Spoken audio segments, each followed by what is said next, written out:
Lunchtime na mga kaluto, late na kami nagising, so gawa tayo ng mabilisang ulam, no? Gawa tayo ng pork brisket. Ano tawag dito, pork brisket. Kung nagsasawa na kayo sa adobo, gawin nyo to para may kakaibang lasa naman yung pork kasim.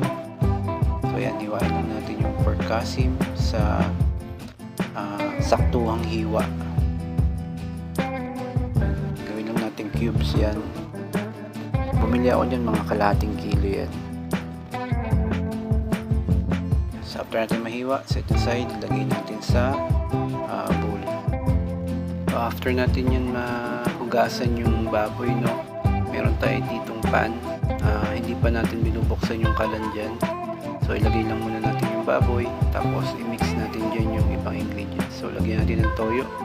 Sa toyo, tinansyahan ko lang, kayo ng bahala. Tapos ito, oyster sauce, yan,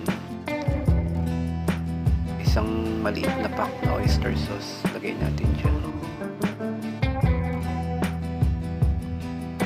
Tapos meron din tayo ditong banana ketchup, yan, 2 tablespoon na banana ketchup, yan, lagay natin yan.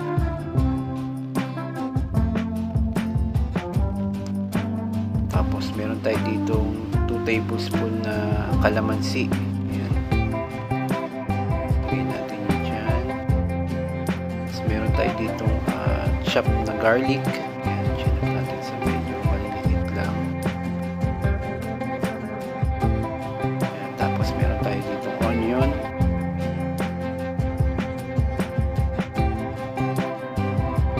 Tapos syempre lagyan natin ng pamintang durog, yung crack lang para medyo malasa-lasa. Siyempre lagyan natin ng ating seasoning. Yan, seasoning granules, pampasarap. So siyempre magugas tayo ng kamay kasi haluin natin ito. Yan, yan, lamas-lamasin lang natin yung karne hanggang sa makot, no, makot siya lahat ng ingredients at mag-mix ito. Para lang tayo nagba-barbecue dito. Tapos yan, lagyan natin ng Coke. Kung wala kayong Coke, pwede rin namang Sprite, kahit alin sa dalawa. So yan. So after natin yan lagyan ng Coke, lagyan natin syempre ng dahon ng laurel. Yan. And after nyan, takpan na natin, buksan natin yung apoy sa medium heat lang. Pakuluan natin yan hanggang sa lumambot yung baboy. So ayan, no, kumukulo